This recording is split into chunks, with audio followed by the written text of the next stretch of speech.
live everywhere. Daily Co's Radio on netrootsradio.com presents David Walton, Kagro in the Morning Show.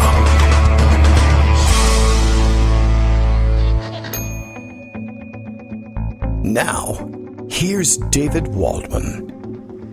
Hey, good morning, everybody. How you doing? It is Wednesday, May 15th, 2019. How you doing out there? What's happening? Literally, honestly, what is happening? What's going on? Does anybody know where we are at this point and want to update me, want to join us on the show? I got an idea. We could bring you Greg Dworkin. He usually knows what's going on. Joan McCarter, who also knows what's going on but can't call in as early as Greg, will wait to tell us what was going on while Greg was updating us on what had already been going on. That's the way that today's show lines up. Daily Coast Radio is live now. Bill Harnsberger taking his turn at the fake microphone all the way from Portland, Maine. Daily Coast Radio is live now on caution. He tells you Kagro X, me, David Waldman, may try to corrupt your brain today and every day by throwing out some Arabic numerals. The proper authorities have been notified. It's really true. The nightmare scenario has finally arrived. I did notice that people were finally polling on this. It's been a standing joke in our house for some time now that eventually people would figure out that we were using Arabic numerals and would protest it somehow, not knowing exactly what it was that they were up against. And I wouldn't blame them terribly if they began to protest against teaching algebra in public schools, really. Quite honestly, I think a lot of us would join in that effort, but it's important and we need to know these things. But yeah, I did see that story fly by the other day. Daily Coast has covered it as well, and I retweeted their tweet of the story this morning. A poll. That's all I know. I'll tell you what else I know, or rather what Marissa Higgins knows about it at Daily Coast in just a moment. But this poll here says that 56%, or two squiggly things that purport to be numbers, percent of Americans don't want kids taught Arabic numerals. We have some bad news. And we always have some bad news. This is incredibly bad news, of course. Let's see. Marissa puts it this way. Data can be soul-crushing. That's always true. While sometimes numbers communicate exactly what you'd like to hear, polling isn't for the faint of heart. That's why we bring Greg in here and why Armando yells at him all the time. Especially when it comes to polls that reveal a lot about your peers, like, for example, the 60% of white men who voted for Trump, or for that matter, the 47% of white women. Anyway, a more recent poll suggests that 56% of Americans are not only ignorant, but probably also prejudiced. Why? Let's look at some results from Civic Science Incorporated, a research firm based in Pittsburgh, and try not to laugh at the results. Their CEO, John Dick, and try not to laugh at their CEO, by the way, tweeted the following visual of the results of what should have been a simple question on Twitter. Unsurprisingly, people loved and hated it. And yesterday, the way things were going, when before the story caught on, it was polling. What are we looking at here? I got to get close to the screen. Hold on a minute while I travel all the way down here, close to the screen and away from the microphone. 56% to 29%, with some other muted number, let's say 15%, not sure or no opinion. Running 56-29 against teaching Arabic numerals, and it's just based, I guess, on the name, the label Arabic numerals. That's enough for me. It says Arabic, and I'm against it. Greg is, of course, sending me his Skype updates and messages today with Roman numerals in recognition of this fact. I always figured that if you ask people on the street about that, it stems entirely from their not knowing that those things that we use are Arabic numerals. It is kind of interesting that when you think about taking a look at the Arabic language and looking at the lettering, and if you don't read it, it really does literally look like squiggles that have no meaning. But I suppose that's true of just about any language that you don't know or understand and make no effort to learn. But it is interesting the fact that we would, I guess if those are the way they actually write Arabic numerals in modern Arabic, and I'm not certain that that's the case, you'd have to know what you were talking about in order to know that. It's just interesting that there's this one part of the Arabic language, I guess, that we just readily understand and can read with no problem anytime we see it. And I find that very interesting. Just sort of a weird language thing and a great glimpse into just sort of how the brain works. Anyway, most of those other people's brains are not working. 56% of the people who had answered the question as of yesterday did not have functioning brains. I think the numbers have reversed themselves this morning as more people caught on to the question of, you mean numbers, like regular American numbers? Jesus was American, and so are these numbers. You understand where the sentiment is coming from. Greg Dworkin has, I guess you didn't call me on the phone, so I was going to say you punched in some Arabic numerals into your computer there to get connected. But did you? Okay. Yeah, I mean, in order to call, at least originally, you have to punch in some Arabic numerals. And in this case, in Skype, it allows me to pick your name. Of course, there's like 147 different David Waldmans. Yes, and they're all terrific. I've Googled some of them; they're not.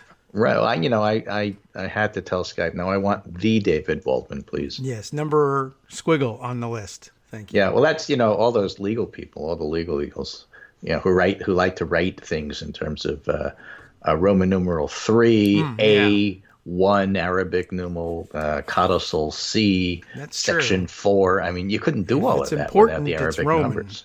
Yeah, that's true. And you couldn't make it look self-important without the Roman numbers. So, it's nice to mix things up. Do we know any other numeral systems? I guess we got the little notches. Although that was Roman sure, too. There's others. I mean, you know the old nerd joke, right? There's only two kinds of people: those who understand binary and those who don't. Hey, wait a minute, that one works, right? And then there's the machine language. You can do it in that, I suppose. But this is what we have, and it works, and we're very, very happy with it. It's funny that you should mention Roman numerals and in terms of in any way, shape, or form talk about politics. Okay. I don't know that the relationship between people who denounce Arabs, remember that lady who said to John McCain, "I can't vote for Obama. He's an Arab." Right. The numerals. Right. And the relationship between them and the MAGA people, I really don't know. But here's some interesting politics. Let's talk a little politics this morning. All right. Like we never do, but let's talk a little politics. So let me start with this Harry Enton piece. Joe Biden's early state polling looks more like those of past winners than losers. More like past winners than losers. Okay. Yeah, he's enjoying a large lead in national primary polls. As a matter of fact, political polling just rebroadcast some Emerson polling from a day ago, which we didn't do on Monday because it came out after the show. 2020 national general election. Biden leads Trump by 8 points. Bernie leads Trump by 8 points. O'Rourke leads Trump by 4. Warren leads Trump by 3. Harris leads Trump by 2. And Buttigieg ties him 50-50. Huh. Those are not necessarily good numbers for Donald Trump. And here's some more not so good numbers for Donald Trump. This is from Josh Krashar pointing out that new polling has Joe Biden leading Trump by 5 in Arizona. Well, okay. Arizona. Trump campaign and Senate Republicans getting nervous that a huge Sunbelt battleground is turning blue. And not just Texas. It turns out, Matt Lewis tweets, one of the dangers of Trumpism for the GOP is trading growing states like Arizona and Texas for shrinking states in the Rust Belt. Make no mistake, this reordering is very possible. And Kraushauer points out Democrats are targeting half a dozen House seats in Texas next year. The Texas Senate race wasn't about Beto. It was about a realignment in Texas. Now, my friend Erica Grider has been saying for years, Texas can turn blue. It's a purplish state, and people are underestimating how purple it is. And you know what? I think she's right. All right. I mean, been waiting for that for a long time. Well, yes, but it turns out what Trump may be doing is accelerating things. Okay. Pouring accelerant in things is sort of like what he does. Anyway, so yes, I can believe that's the background for Harry Enton noting that in the individual early states. Yes. If you're talking about Iowa, New Hampshire, South Carolina, and one poll in Nevada, But Biden is leading by 13 points or 14 points in these polls, and that is very similar to his 14-point edge in an average of national polls. And other candidates who have been in this particular position, whose strength in the state level appears to match what they're doing at the national level, have gone on to win. And those who have had early leads in the national polls, but when you go state by state, they're really in second or third or fourth place, tend to fade. And so that's his observation, and I think it's an interesting one. Yeah, I mean, I think it makes some sense. You would probably guess that would be the case as an initial hypothesis. Sometimes you may surprise yourself to find the opposite, but generally, if you're leading in a lot of places, you're doing well. Yeah. So again, we were talking about this on Monday, the fact that Biden really is the front runner. And, Biden really is the front runner. That doesn't mean he wins. There's a long way to go. And Josh Barro had an interesting observation about Biden's latest comment. Some people call it a gaffe. They like calling things gaffes. Everything he does. But sometimes it's a subtle message, not aimed at you, but aimed at the general public. And so it bothers the progressive you and doesn't bother the general you. Yeah, okay. And things like we need to take a middle ground on climate change. He's not saying exactly what that sounds like when it hits your ears. And he also says things like Trump is the problem and we need some, GOP's got to break the fever after Trump is gone. And of course, those of us on the left think the whole problem is the GOP and Trump is merely the symptom. But Josh Barro points out that to non-partisan ears, that's actually a winning message. And it's the difference between Biden trying to go big and get a big win and just trying for a partisan narrow win. Yeah. I so can as a see candidate, that. you tend to say stuff like that. And, in years past, some of us have given candidates passes about things like that. This year, there's not many passes. Yeah.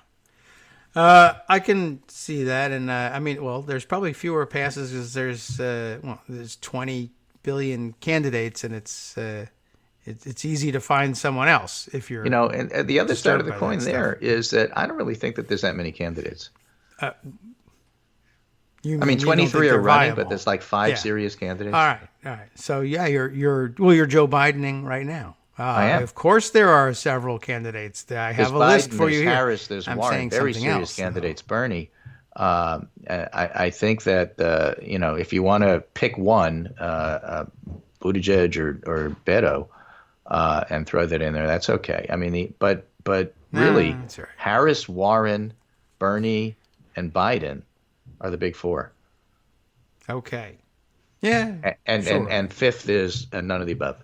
And then you can put whoever you want there, Beto or Buttigieg or whoever. Clearly, the vast majority of the field is, not viable. That just has to be the case. And I'm not putting a lot of stock in Delaney or Williamson or most people couldn't name or the guy who's against circumcision. I'm not there. Which one is that? Is that Yang? He's Yang. Yeah, he's the guy that also wants universal. I prefer to think of him as that guy. Yeah, that guy. Well, what's going to happen? And we talked about this on Monday. What's going to happen is that Iowa and New Hampshire, even though we don't really love it that those are the leading first states, we never have, are going to winnow out the rest, and there's only going to be 3, 4, 5 people who are going to come out of that as legitimate candidates. Probably only 3 that yeah. I mean, that's what normally are at the top, happens. but that's what happens.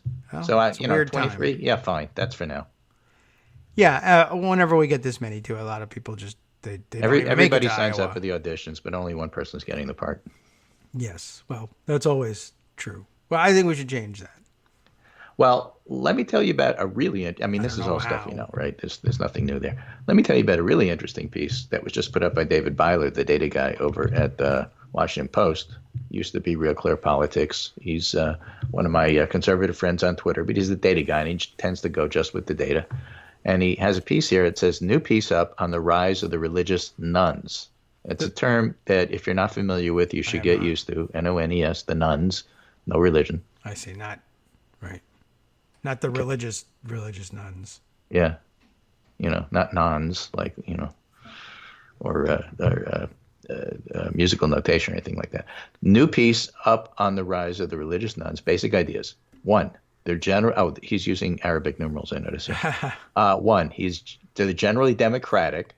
Will probably stay there for now. Two, it's a big group with internal disagreement on politics and God. Three, unaffiliated Ds are more liberal. And four, unaffiliated Rs are more Trumpy. But there's more unaffiliated Ds than there are unaffiliated Rs. Okay. So in a series of tweets, he sort of explains his thesis here. The first point is pretty simple. Clinton won religiously unaffiliated voters, otherwise known as nuns. That not N-U-N-S, N-O-N-E-S. Okay. 65 to 24. Yes. 65 to 24. And that makes sense. It's a socially liberal, anti-wall, leftish group, and Republicans are the party of white evangelicals, and they may not be a great cultural fit for some nuns. He's driving me crazy. I know. You got to get over it. All right. Okay, when you read it in the written word, it's not as jarring. Yeah. So let's just call them religiously unaffiliated. All right. That makes things easier for the radio. Okay.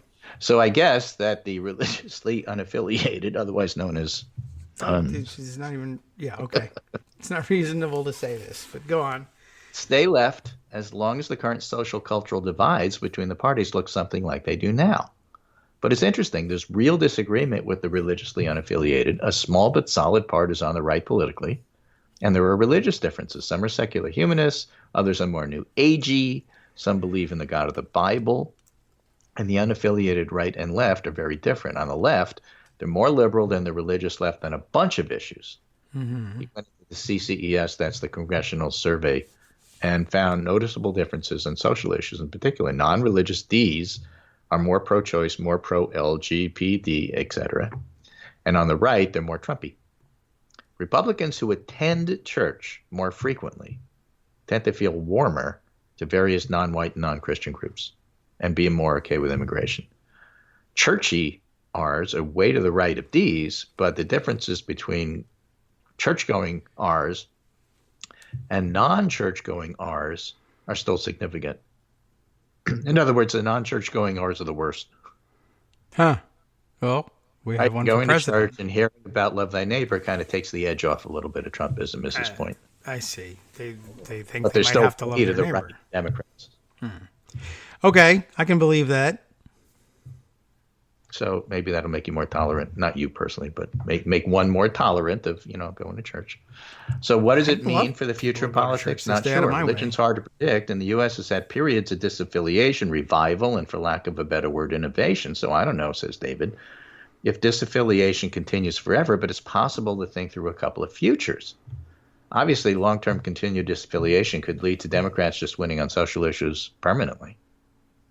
Of course, that wouldn't end political conflict because religious non-affiliation, like all big groups of people, will find stuff to fight about, because you can always find stuff to fight about. Okay, yes. Right? Look at the Democratic primary, for example, or arguments about healthcare. Even the last one. There's also the possibility of increased polarization in the medium term, like, for example, further left Democratic Party and a religious right that feels it needs to compromise with the non-religious right. Lead to even more intense fights. And that's interesting because, and he adds, a situation where these become more secular in their style and sort of go for the votes of the non-crazy, totally committed Republicans, while the Republicans double down on religion in an attempt to peel off faithful Democrats. And to me, that's the Alabama abortion law stuff. So a future where the Democrats become more secular and the Republicans become more abortion law, Alabama style, seems like a very real possibility. Yes. And they would become a regional party if that were the case, because even in the red states, most people don't really like what they're doing. It's just that they don't have much power to do anything about it. I say that because, for example, Kaiser Family Foundation poll, a recent poll, 2/3 of the public said they do not want SCOTUS to overturn Roe v. Wade. And in fact, that tends to be true state by state, even in the conservative states. But they do it anyway. Yes. Right. So in any case, the goal is to flesh out some details about an often not well understood group. So please read the piece. That's what David ends with. And it is interesting because we hear all the time about evangelical Christians and evangelical Trump voters and how basically they're the core support for Trump, which is true. But as I always like to point out, they are outnumbered by everybody else. And as a matter of fact, a really interesting statistic that I wasn't aware of, religiously unaffiliated voters, NONES, nuns, Yes.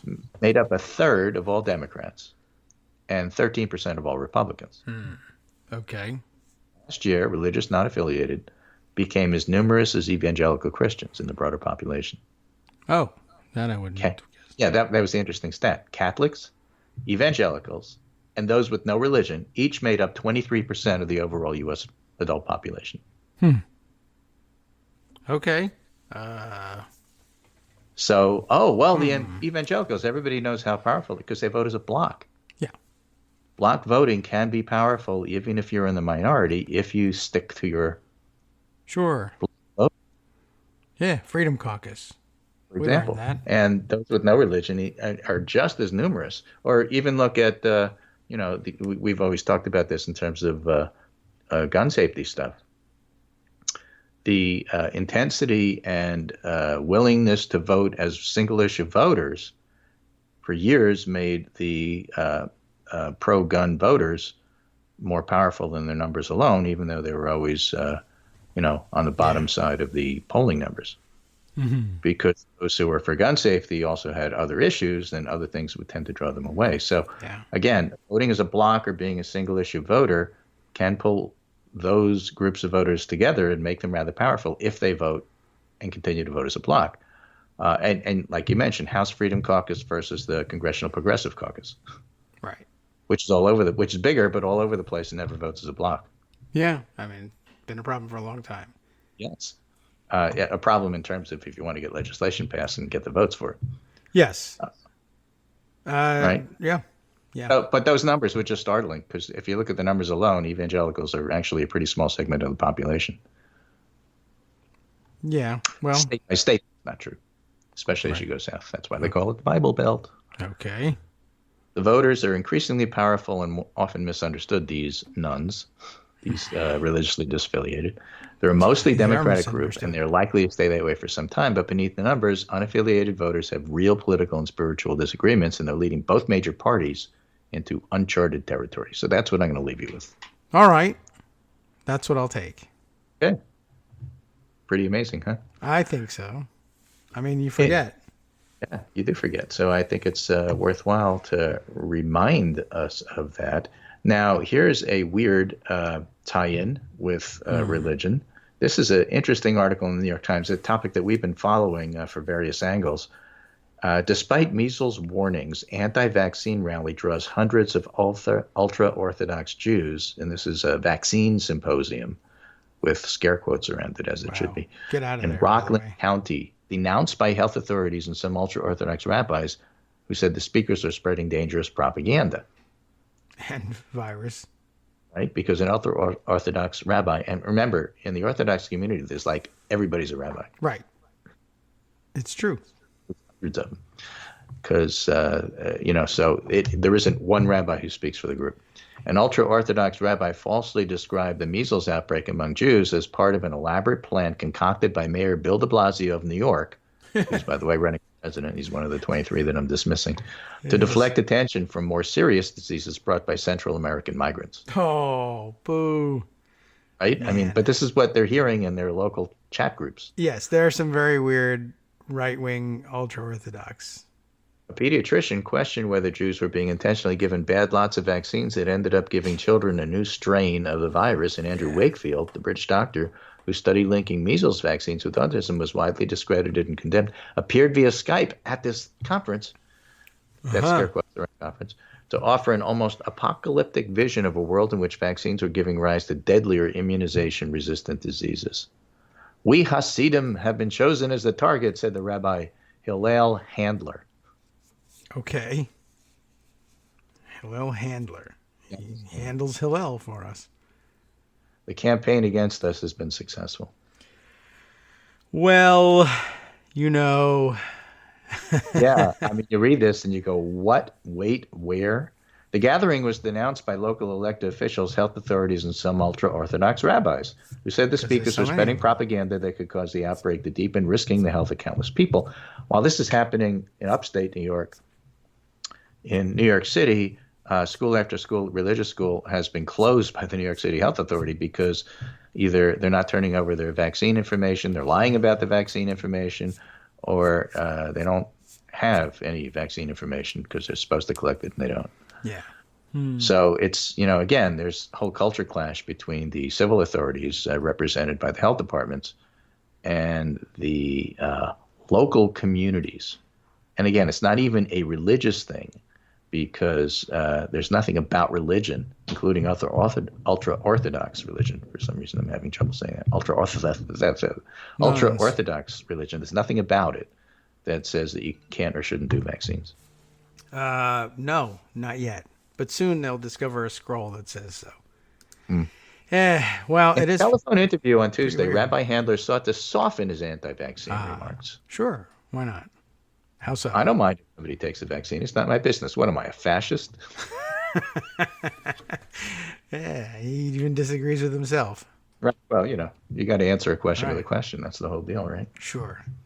Huh, that is pretty bizarre. And we should reiterate, just for clarity's sake, I mean, you're not kidding when you say everybody is a rabbi. I mean, remember that the word only means teacher. And it's basically in the ultra-Orthodox. Read one, teach one, Anybody who's a Torah scholar at some level becomes a rabbi. It's confused here because we also refer to the leaders of congregations here in the United States as rabbis, and it's not the same thing. They're not all priests.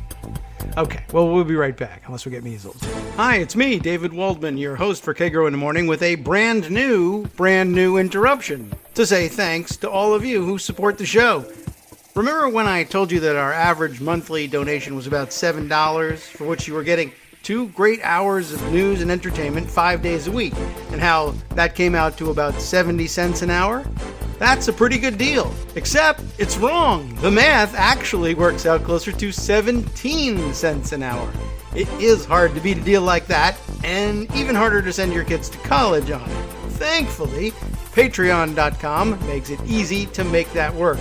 Patreon, Patreon.com, is the simple, secure way to make recurring monthly contributions to support our show. Just search for me or the show name on the site, and they make it easy to crowdfund the show so that the power of our numbers can keep the show going for just a few bucks a month. Once again, thanks so much for all your support.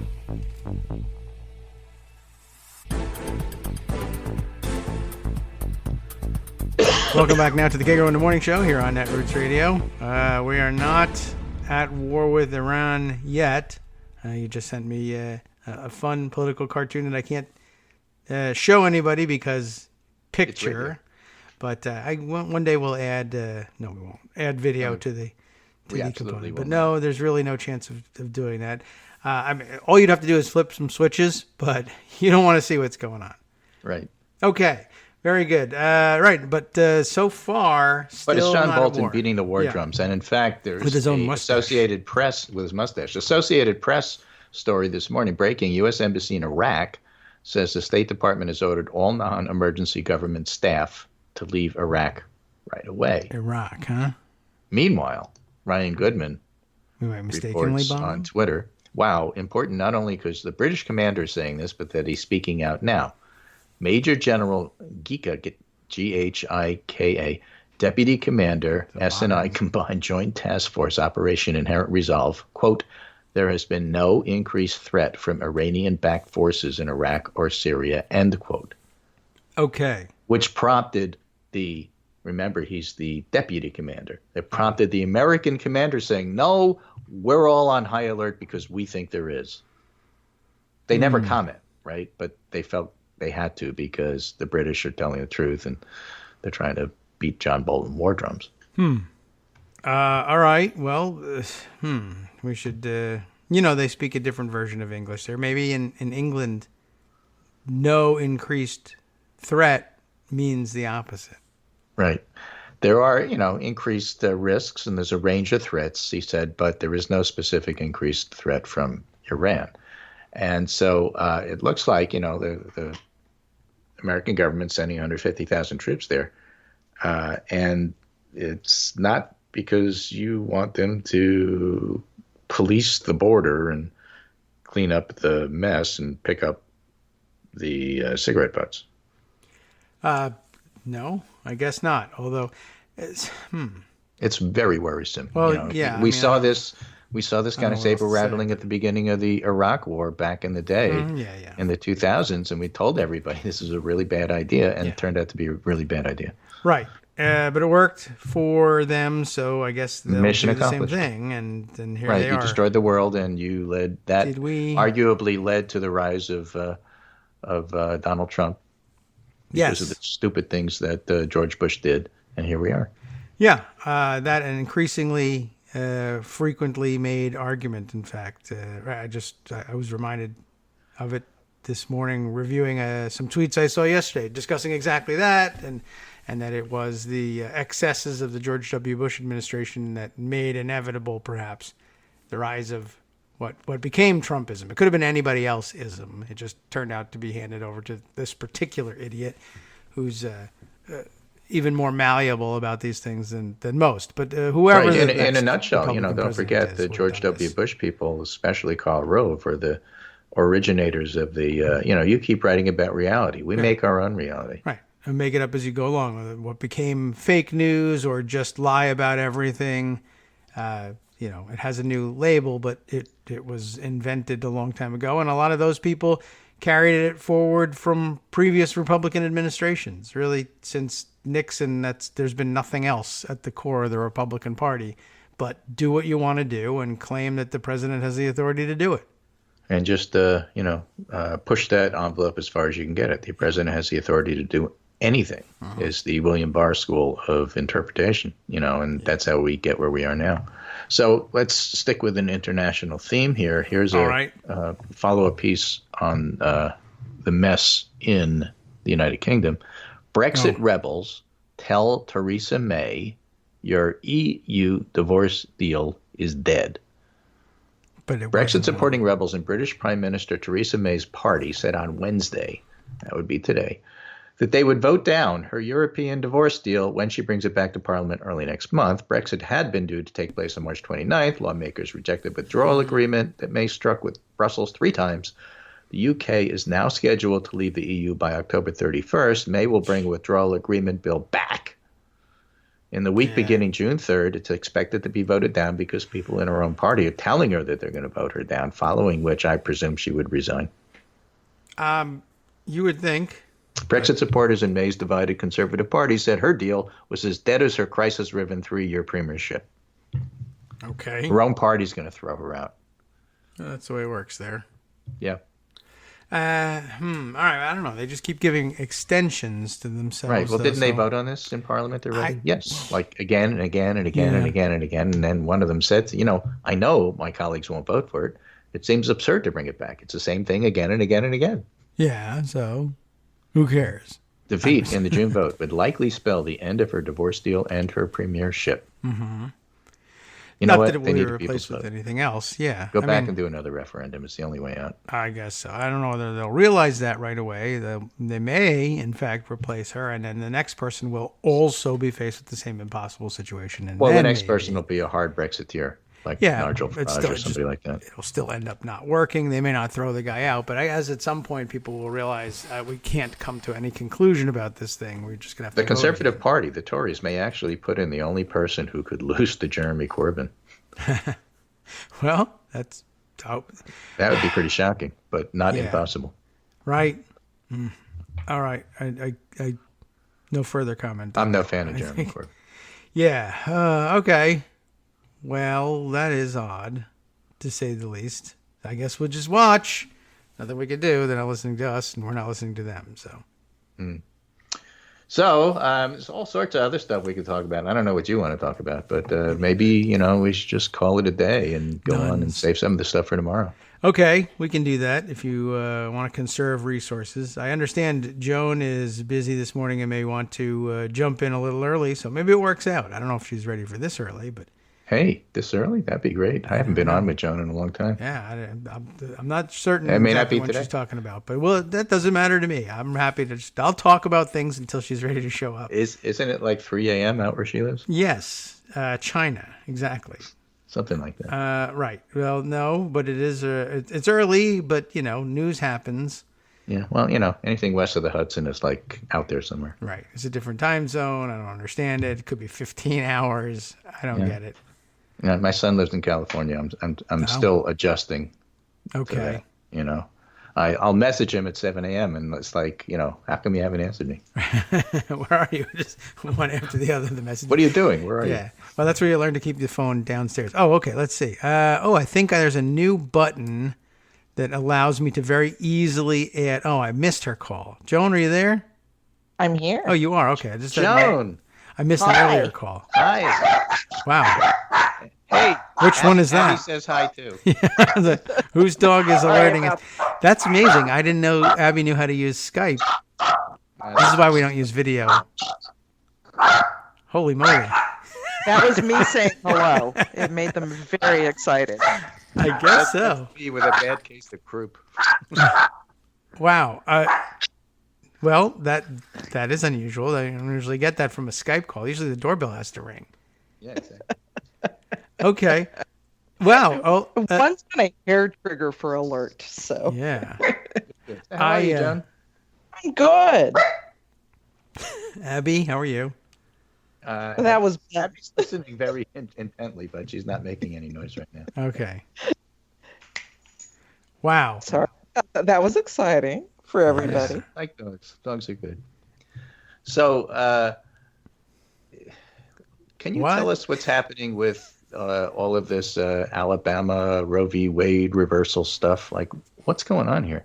Well, clearly, Republicans believe that now that they've got Brett Kavanaugh on the Supreme Court, Roe v. Wade is history. Yeah, as is all precedent, apparently. You keep seeing this debate. Well, they don't really want to get rid of Roe because that would mean they lose a big motivating issue for getting the Republican base out. They want to get rid of it. They really do want to get rid of it. Yeah. This is what we're saying. Alabama and Georgia. Meanwhile, Maine is working through its legislature to get abortion included in Maine care. It's expanded Medicaid. So it's not all bad news. It's just bad news for people who live in red states. Well, it's interesting. Getting rid of a Trumpy guy like LePage in Maine, really, who used to be the governor, really makes a big difference. Makes a huge difference. So people could vote. I mean, when voting time comes around, they could vote some of these people Alabama out. and Georgia, most people can vote. Not all people can vote. Yeah, Well, that's which is true. how they win. Yes. And of course, if you don't like it, take it up with the Supreme Court. Oh, wait, we were just talking about that. Yeah.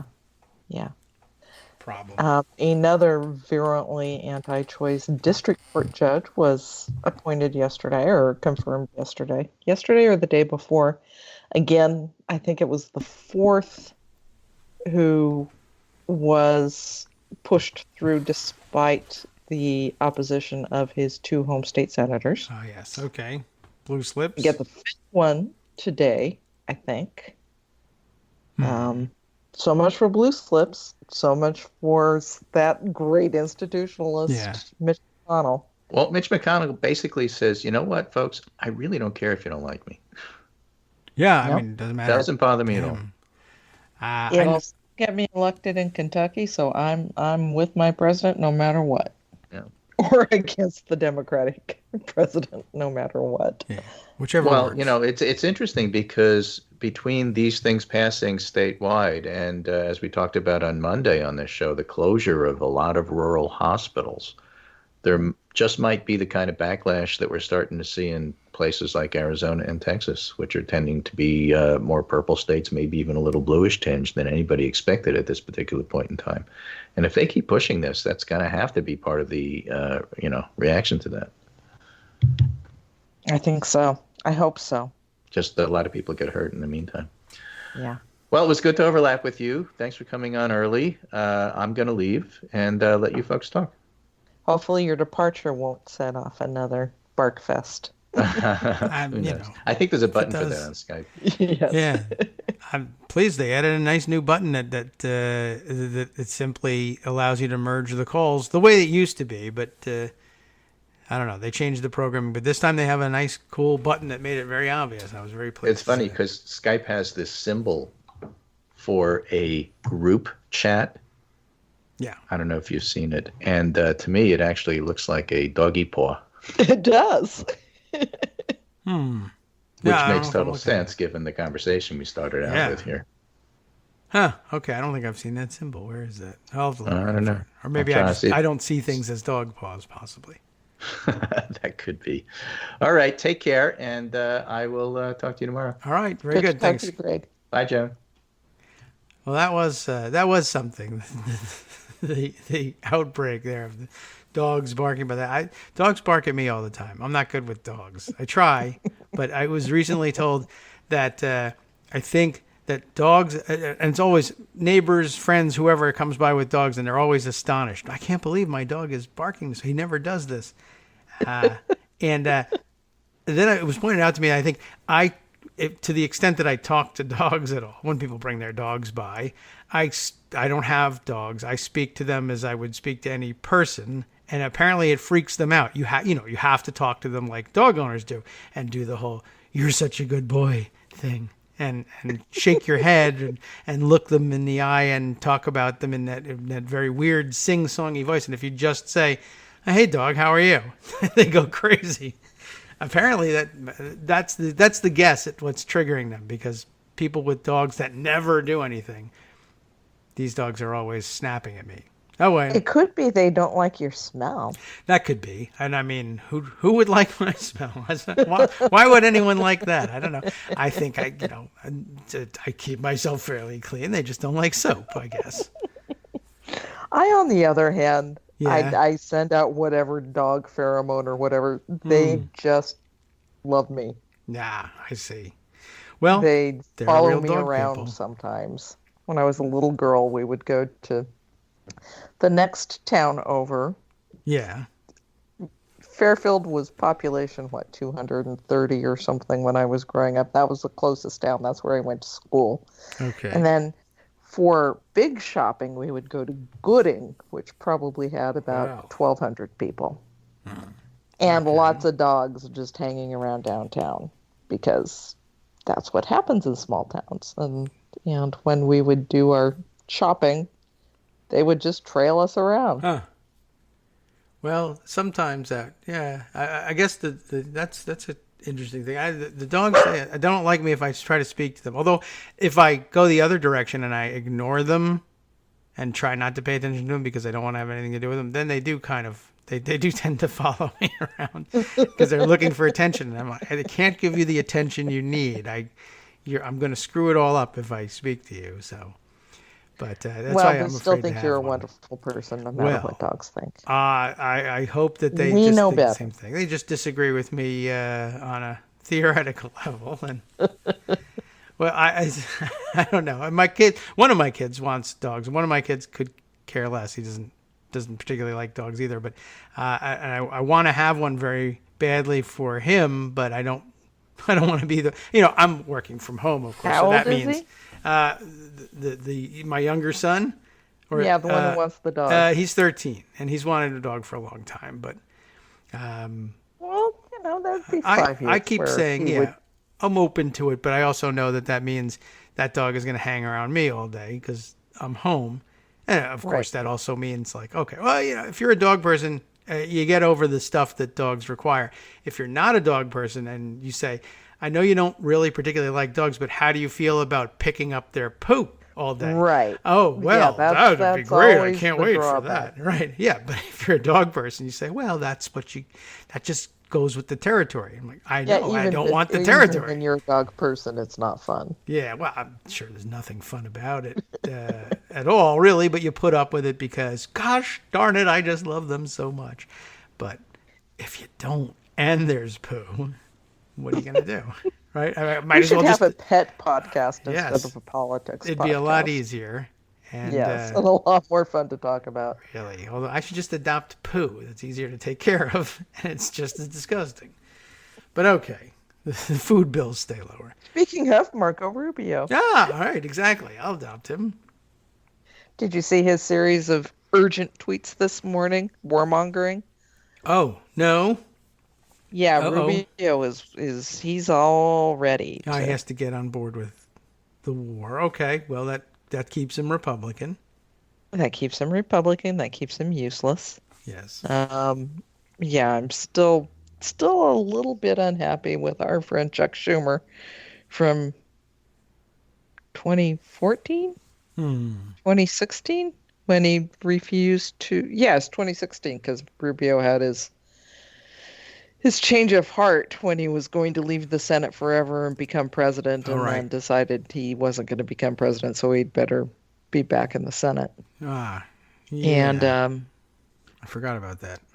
yeah, and Chuck Schumer was hoarding all of his money and refusing to help our Senate election efforts in Florida. But anyway, old stuff. I hold grudges for a really long Somebody time. has to, right? Yes. Okay. Well, yeah, you got it. That's institutional memory is a better name for it. And it's important to keep these things in mind. I don't know, something else, just a distraction today, but I do notice maybe it's a factor of the way things are going in journalism, and they don't pay people enough for them to stay in it very long to make lifelong careers out of it anymore. So everyone who's reporting the news now is 20-something, 30-something, the only people who can live on starting salaries in journalism. And they have, I don't know, I saw this reporting today as if there was this brand new force in televangelist circles, and isn't this amazing Jim Bakker guy who has no past whatsoever. So very interesting, and seeing him written up like, no, really? Nobody? You don't know that this guy's like already disgraced? It's as if they had no idea. He's out there hawking gold Trump coins. Of course he Yes, is. you're supposed to hold them while you pray, and something for an extra $45. God will hear you better. And people Jim believe Bakker. this is new. Well, people believe that Jim Bakker is like from out of nowhere. They have no idea that he's already scandalized 30 years ago, and they don't know the story. Maybe that explains the short memories America has. It's our journalists. Yeah, I mean, it's not their fault. They were born after these things happened, but Yeah. still, that may be it. Low pay in journalism causes a lot of churn and turnover, and you see it a lot in our area, in political reporting and congressional reporting, and people rediscovering stories like, did you know that they once impeached a Democratic president? Yeah, I watched it on TV, which is still around. Yeah. Okay. That explains some of it, I think. Also, they don't care, or they have short, they're only allowed 800 words. Or they have who knows what agenda, Right. New York Times. There's always that. It'll be interesting to see how the New York Times handles the run-up to this war of choice. Yeah, I have seen Judith Miller and her byline popping up again, which, again, also surprises me. Like, this, too, is a thing that we should avoid. But since the whole play is getting run again, I guess they might as well bring back the entire team.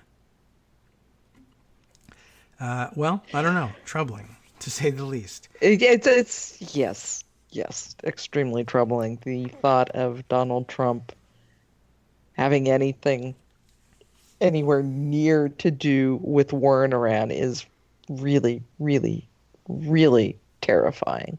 Yeah. And of course, everybody digging up his old tweet about how he was accusing Obama of getting set to to go to start a war in Iran to distract from his own troubles or whatever was bothering him at the time. And so now, as we know, with this guy in projection and how there's always a tweet, I guess at least we'll have the tweet to entertain ourselves with in the middle of the next war. All right. Well, anything else? Well, that's cheery. Yeah. Well, we do this every time. And We do this every time, and I apologize for doing this. It's all right. Every time. I mean, this is what the news is. There's a crazy guy who's president. That's going to happen. Let's see. Anything fun? Probably not. I don't know.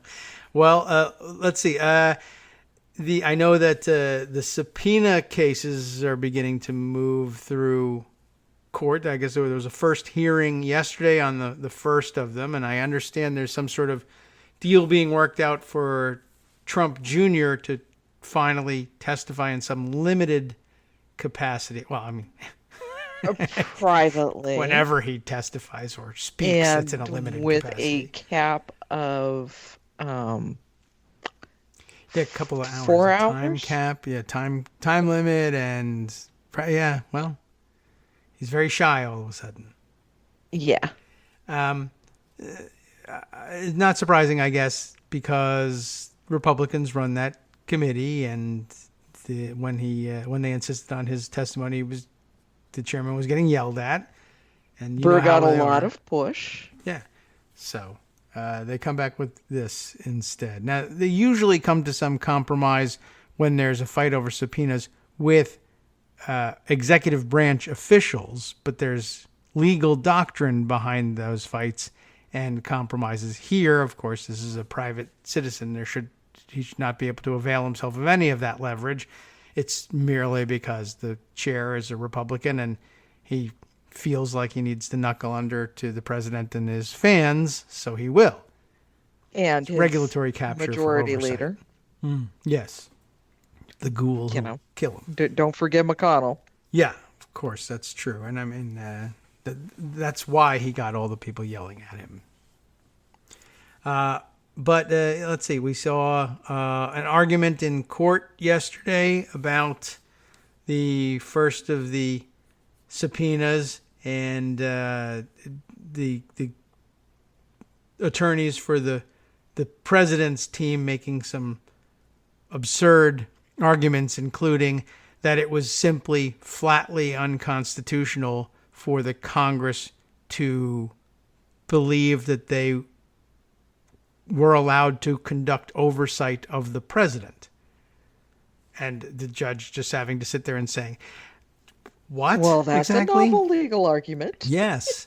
And certainly a novel constitutional argument. Yes. And the judge is just sitting there not able to believe it. And I guess, it's really honestly the sort of thing. They made a big note in all the news reports of that the judge didn't simply rule from the bench about this thing and hit them on the head with a gavel and kick them out of court. But I guess he was so taken aback that they were serious that he decided to take some time and I guess write it all out. But they're just like burning the clock, I guess. And they're able to do it just by standing there and saying completely nonsensical things like, no, it's illegal to investigate the president. What? No, it's not. But I have to take a week to write that down now. I don't understand why the judge didn't just immediately say, dismissed, you people are idiots. That would have been very satisfying, but no. By May 18th, I think, was the deadline. Sometime by the end of this week, Yeah, possibly. it'll be fast, I guess, but... Or probably more likely the beginning of next week. We'll get the results of that. It was pretty astonishing. Remarkably astonishing. I noticed that, and by the way, I guess I'll note also that not only did they think it was, or they arguing that it was illegal to investigate the president, but they went on to say, I guess the judge posed some hypotheticals. I mean, you can't conduct oversight of the executive branch. What about checks and balances we all learned about in high school or middle school civics? And I guess their answer was, well, you can investigate the executive departments, just not the president, which I don't think I've ever really heard anybody say out loud. That's a new one too. That is a new That's one, a new one too. But I also thought it was kind of interesting that this is the same people who will come back next week and talk about the unitary executive. You can you have to obey the department because the department is the president. And the president can't be investigated, but you can only investigate the departments. But I thought they were one another. Well, that was last week. This week we need something else. Okay. I mean, not okay, but okay. I understand that is a thing you have said.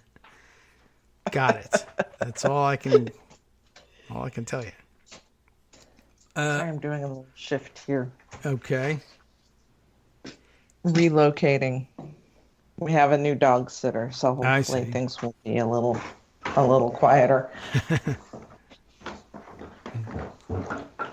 We'll just walk Continue. along with you. Yeah, okay. Continue. No, I'm going to listen to you walking. Well, this is very interesting and intriguing. All right, well, let's see. Other things that we have put aside. I see another... Jared Kushner on the Hill yesterday. If it's not Infrastructure Week, it's Comprehensive Immigration Reform Week. Yeah, a comprehensive something that Kushner is in charge of week, whether it's Mideast peace, infrastructure, or immigration. I can't believe how many things that they assign. You couldn't assign this many huge jobs to a competent person.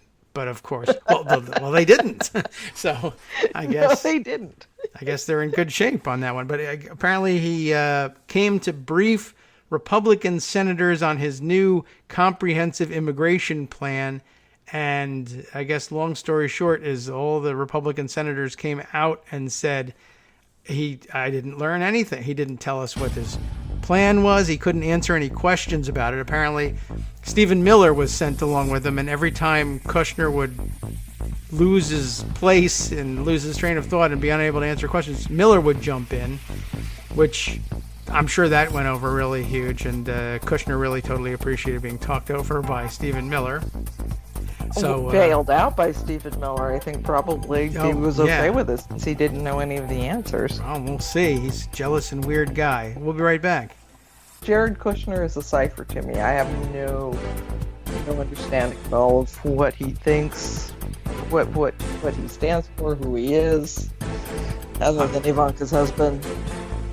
Well, we're back here with the Kagro in the Morning Show after our short break. We were just discussing behind the scenes, what was going on behind the scenes in this meeting, and I'm trying to decide whether the dynamics between Jared Kushner and Stephen Miller, what they are. They're both sort of inscrutable, and so the question is, if Miller keeps jumping in to answer questions because Kushner, whose plan this is supposed to be, cannot answer them. That's the consistent theme.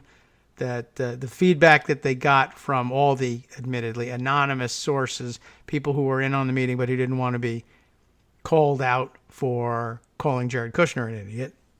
Miller kept jumping in and answering the questions because Kushner just couldn't, because he didn't know what he was doing and there was no plan. And that worried a lot of Republican senators. And as a result, no senator so far has said, I will carry your plan to the floor. I will introduce it as a bill, because it's non-existent. But it's non-existent, and since clearly it is Stephen Miller's plan. I guess it must be, or will shortly become Stephen Miller's plan if it wasn't before. Yeah, the new housing and urban development regulation is Steve Miller's plan. Yeah. He's not in charge of HUD, but he is in charge of figuring out how to kick 55,000 kids minimum out of public housing. Well, children yes. who happen to be either permanent residents or American citizens because they live with an undocumented immigrant. Yeah. Everybody gets punished then. And Well, that's Stephen Miller for you. And certainly it's no surprise that he would be the driving force behind something as crazy as that. So I guess just in terms of their relationship, I wonder whether some people would be grateful and say, thanks for bailing me out, Miller. But on the other hand, venal billionaire sons and son-in-laws might come out of there saying, how dare you? Of course I knew what I was talking about. You were just stepping all over me, and I'll make you pay. I don't think they've ever been close or allied in any way. And I know that certainly the first year or so of the administration, Jared Kushner had a lot invested in being seen as the moderating force, whereas Miller wanted to be seen as the radicalizing force. Putting them together, Donald Trump is the guy who did that, so it meant nothing. He just put them together because they were the two people closest at hand. I'm going to sign this to whoever's in front of me right now. You and you. Jared can do it. Yeah. Let's make Jared do it. All right. I have no idea what motivates the guy. Money. Yes, sure. You mean Trump? Like making Ivanka look good?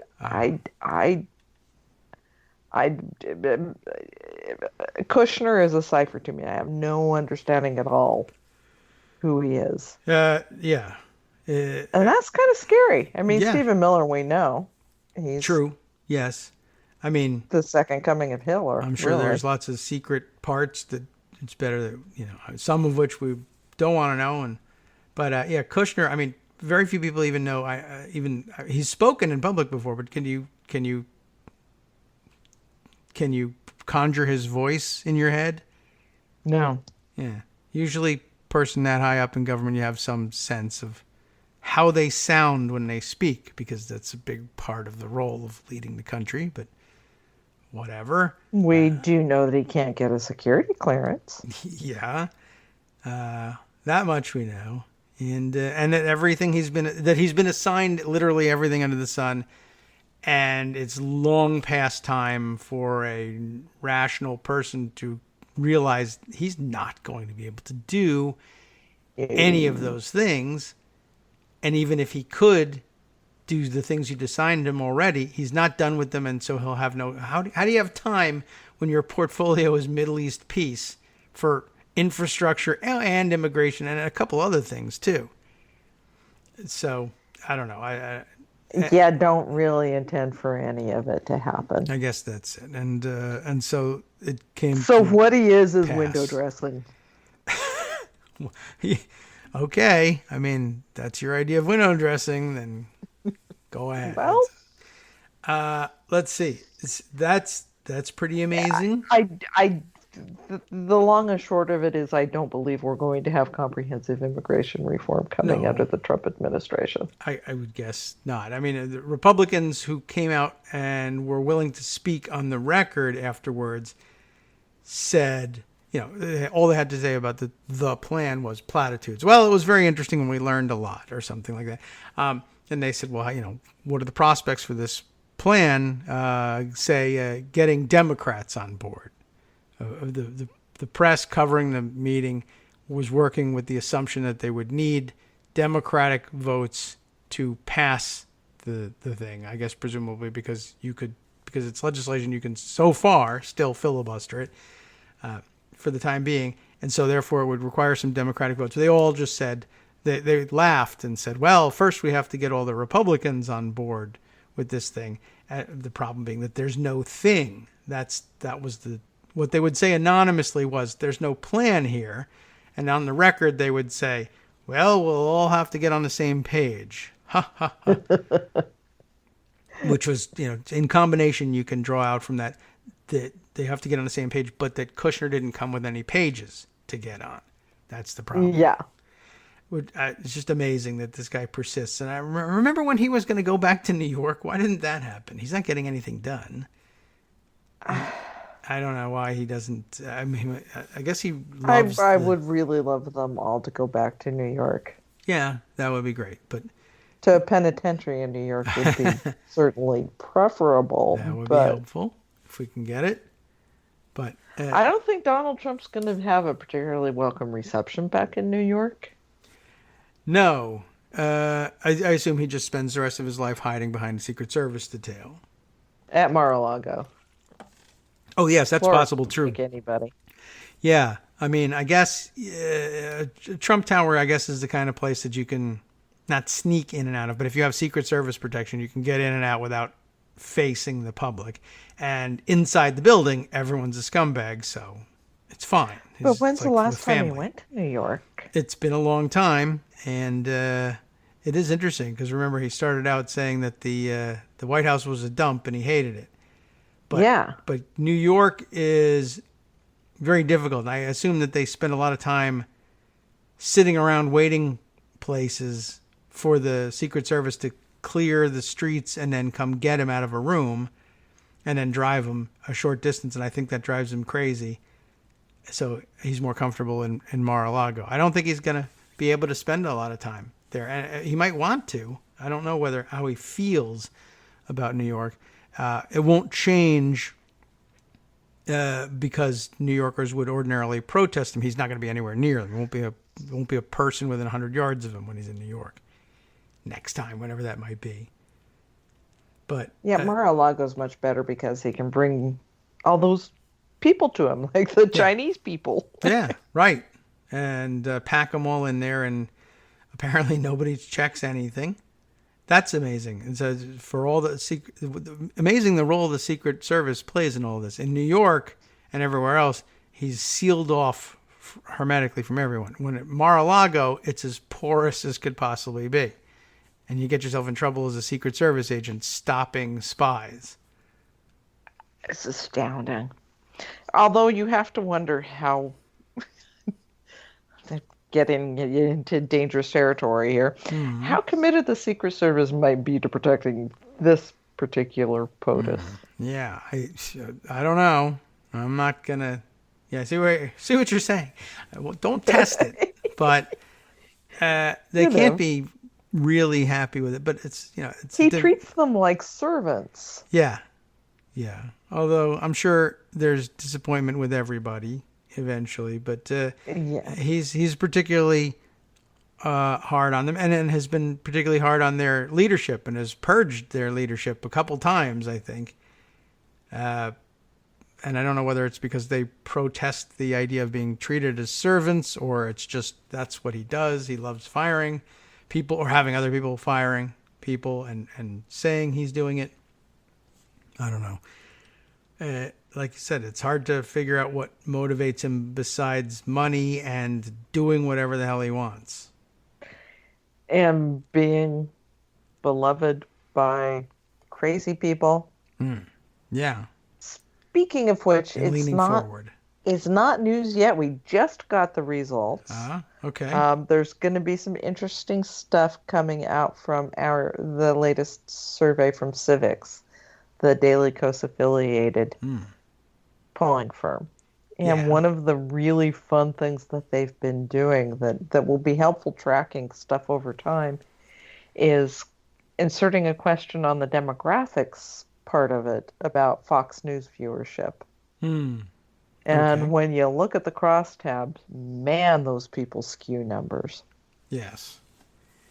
So look for that later today. It's going to be interesting. We're going to pull out a lot of things, I think, from it to write up at Daily Kos. Okay. So breaking news on breaking news. That's good. I like that. That's insidery stuff. That adds great value to the show. Thank you. It's fascinating stuff, and maybe I can come back later in the week and we can talk about it a little bit more, or make sure that Greg sees it. Yeah, okay. And can dig into it. He loves his polls. Oh, he does. That's true. What else is happening? What has got everybody so busy there this morning? I know. Well, we're all still sort of freaking out about Iran. Okay. Behind the scenes because, it's kind of scary. Yeah. That's where of course 2020 is heating up, and of course again healthcare as an issue is heating up. We've got Republicans essentially admitting, yeah, we're not going to have a plan. There's not going to be anything. We're just going to call the Democrats socialist, and that will take care of it for us.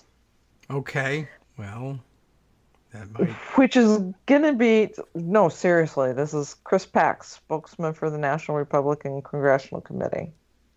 He told the New York Times that socialism is a good narrative to get us back in the majority. Okay. All right. I mean, Follow-up was, so what are you going to do about health care? He says, we are more focused on the politics of what the Democrats are doing. This is going to be kind of a problem for them if the federal judiciary, if the Kavanaugh Supreme Court decides to rule the Affordable Care Act completely unconstitutional. I guess, because then, of course, there'll be no health care and they will have nothing ready to go. But yeah, and people are kind of going to be thinking, might want to have a contingency plan here that doesn't involve me going bankrupt if I get sick. I guess. I don't know. Sometimes I don't know what penetrates people's heads. But again, we're talking about not MAGA people. That's not going to change their minds. It doesn't, as nonsensical as it is, this will not occur to them that this is a broken promise or that he ought to be held accountable for it. They'll just say, it's great that I'm dying. That's what America should want. Well, you're not wrong. Because freedom. It is Right. my freedom to... Yeah. Yeah. I don't know. Not sure why they feel that way, but they apparently do. Yeah, I don't know. One other thing, I never did get back to the story of the White House revoking all the press passes. That was a last week thing. blip from Dana Milbank, and we haven't really heard more about it. I have to say that there's a part of me that actually maybe is enjoying the fact that I'm sure he thought, when I break this story, all hell is going to break. Imagine me, Dana Milbank, without a White House press pass. This is not a story that's going to go away with no consequences. And it, like a day later, I hadn't read the story on the show, and I was like, it's old news already. Yeah. Who cares? And I think there are some other members of the press who had the same thing happen to them from the Post. It's not just Dana Milbank; it's also me, another big brand name reporter type, and nothing. Which I guess, like I say, is part of me is okay with it because, of course, when we said you guys should stop going to press briefings, no, you guys should boycott or do something or speak out because Fox is fake and you shouldn't pretend that they're just your colleagues.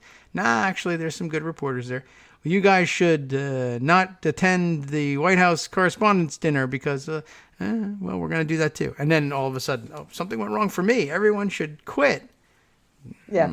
Nope, nobody did. It probably just kills him that Jim Acosta, losing his credentials, made a huge splash and was a big deal. Yes. And when it's Dana Milbank, it's greeted with yawns. Yeah. But, part of the problem is there aren't any White House press briefings anymore anyway. Yeah, so we didn't notice that they were gone because you're not absent from anything.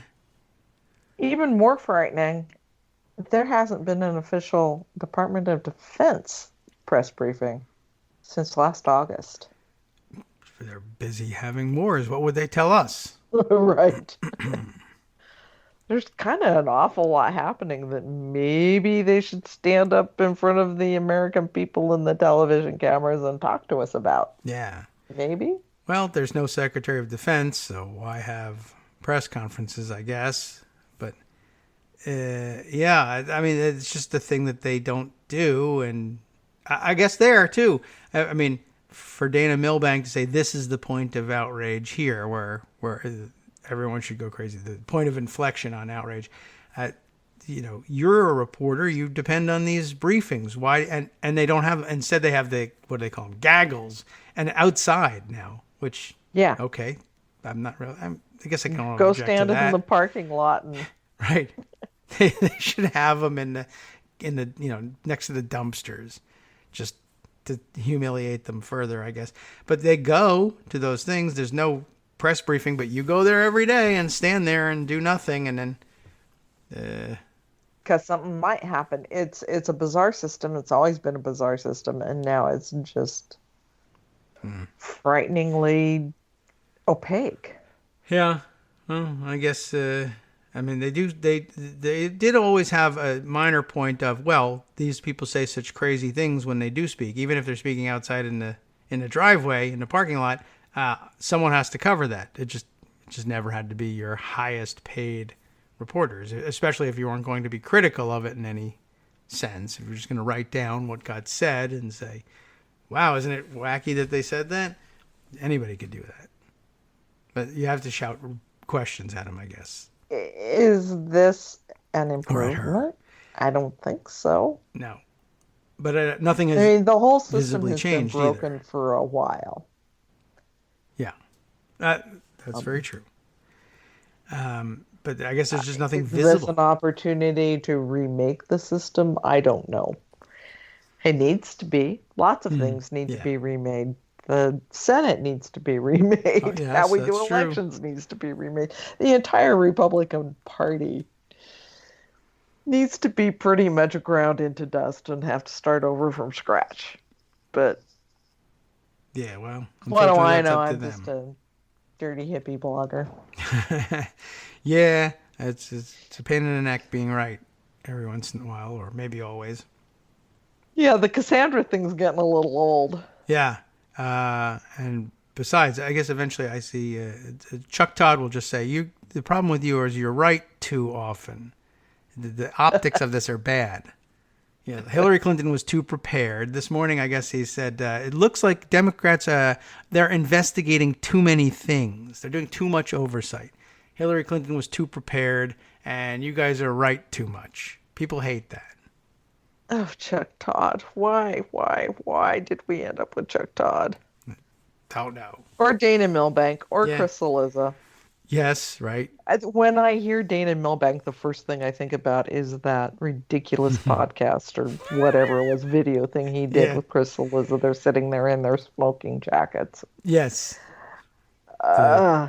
Right. And then and they got kicked off of that because... And they both still have jobs. Yeah, they do. I did see Chris Cillizza, Cillizza get yelled at by Brian Schatz the other day Yeah. for in the middle of all this. Oh, we're going to have a war. We're going to, deport 11 million people, et cetera, et cetera. Which Game of Thrones character is every Democratic primary candidate or, Yeah, some such yeah. nonsense. And, right, Schatz saying, next time you have an idea like this, use the time to learn about climate change. I thought that was a Like, great that'll response. work. I mean, he's And the not thing going to is, do he that, gets but- a job because I think everybody hates him so much. CNN doesn't care what's motivating the clicks, Yeah. motivating everybody to come see what ridiculous thing Chris Cillizza has said this time. They don't care that he's saying the ridiculous stuff. They care that people are coming to look for it. Yes. That's a problem. Yeah. Right. And, well, that's mass media. There's always enough people that it makes sense.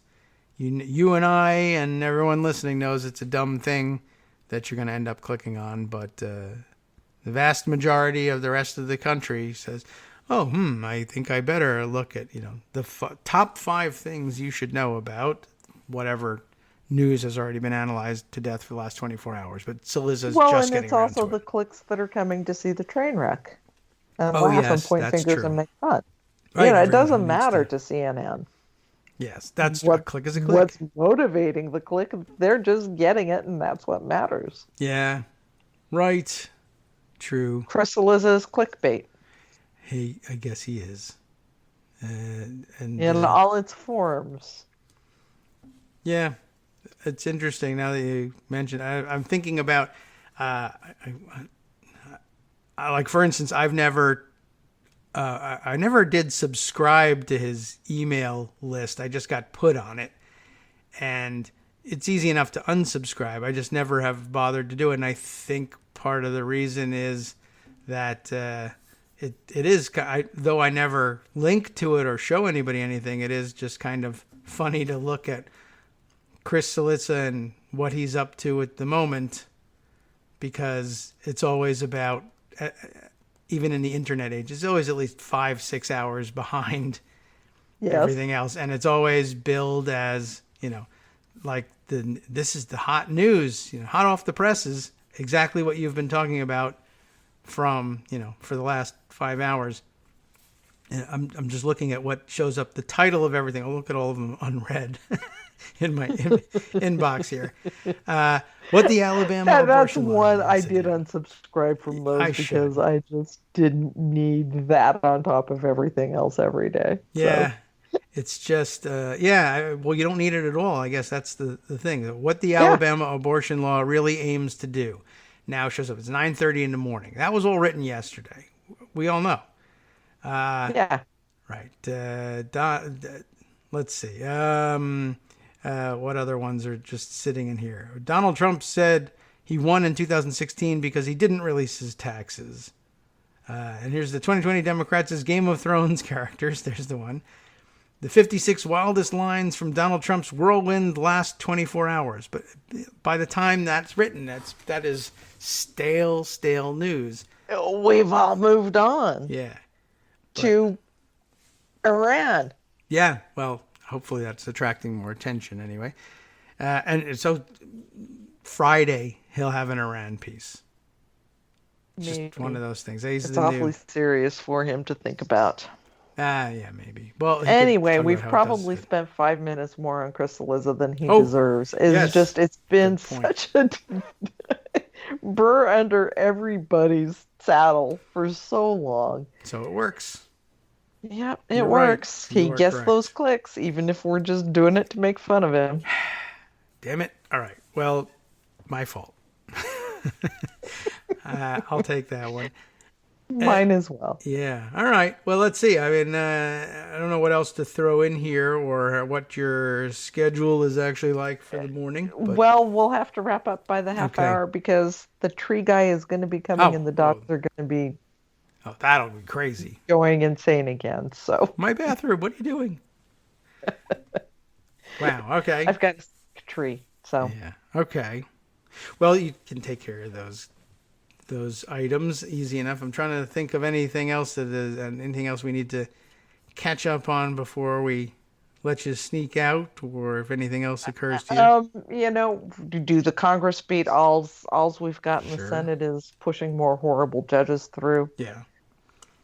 We've got predictably Susan Collins and Lisa Murkowski voting for anti-choice judges because yes, it doesn't matter anymore. Nothing matters anymore. And we're going to have Wendy Vitter on a district court. Oh my God, it really is going to happen eventually. It's going to happen, and possibly this week. Wow, that's really disappointing. I had forgotten because I guess I didn't really believe she went away or anything. There's so many other things to focus on, but that's amazing and disappointing. I noticed, by the way, that I guess whoever was confirmed yesterday, confirmed with 49 votes, which was just sort of, I mean, you can do that and you always could. It's just interesting to see after so many years of you have to have 60 and then of course get rid of the filibuster. Now you don't even have to have 50. You never did, but it's still a majority of whoever's present and voting. But I guess sign of the times. I don't think you've ever seen such low vote totals for judges. But, there's a whole boatload of senators running for president. So yeah. So if they're gone, you can do it with 49. And less. let's perhaps leave on that note. Why do these Democratic white guys in red or purple states who've managed to win there feel the need to run for president when we need to take the Senate back so we can fix the judiciary? Yeah, it's a huge problem. Thank you, Steve Bullock. I mean, Steve Bullock in Montana being the latest one, and he has done some really good stuff for Montana. He's not quite Brian Schweitzer. He's not quite as much fun, but he's a pretty solid guy who could be running for Steve Daines' seat in 2020. And in fact, I saw a lot of talk among Democratic senators who were trying to convince him of that, to say perhaps maybe they can talk him into doing it when he sees how futile it is to run for president. But, right now there's a seat. Yeah. Any idea why people are turning their backs on running for Senate in general? Well, would you want to have to serve in the Senate? Well, no, but I wouldn't have to be But, president if either. you're really going to do a public service, if you really care about saving America, I care about it's that. the Senate. Yeah, I mean, I guess I'd put up with it, like dog poo.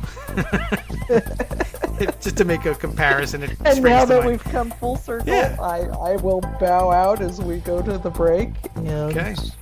Thanks so much, Joan. Take care. Good luck with the tree guy.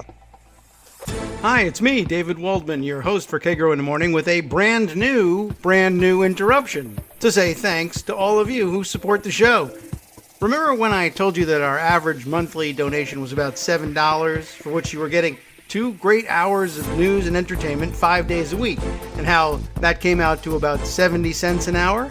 That's a pretty good deal, except it's wrong. The math actually works out closer to 17 cents an hour. It is hard to beat a deal like that, and even harder to send your kids to college on. Thankfully, Patreon.com makes it easy to make that work.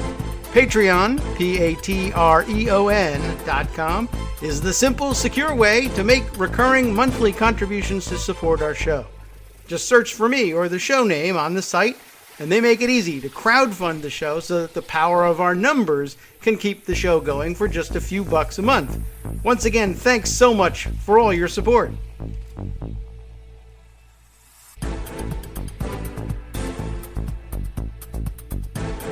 Welcome back now to the Kagro in the Morning Show here on Networks Radio. We got a little time left to wrap things up and hit a few other highlights here. I want to thank Bosengood for sending us the New Yorker piece here. Oh, I got to get this out of my way. Colin Nissan, I guess. Not Nissan like the car company, right? Nissan, Nissan, his piece in, where were we again? The New Yorker. Okay, you can get a dog. So I guess this is what he either did or imagined telling, he did tell or imagined telling his kid who was begging for a dog. And, looks pretty humorous. So I'll have to go over that one. I don't know that it's a read on the air sort of a piece, but you can all take a look at it yourselves. I'll throw it in a roundup because why not? Maybe you'll want to read it and you'll look for excuses to give your kids if they want a dog and you don't. Speaking of dog owners around here, here's the thing. I need to complain generally about dog owners and their picking up of poop. I understand it's a distasteful job. I wouldn't want to do it either. But let me just, in case the people in my neighborhood are listening to the show, or maybe this happens in your neighborhood. I imagine this happens everywhere. If you live in a suburban neighborhood and you put the garbage cans out for collection once or twice a week, according to schedule, the garbage guys come around pretty early, take the garbage and leave the cans on the curb for me to retrieve later on.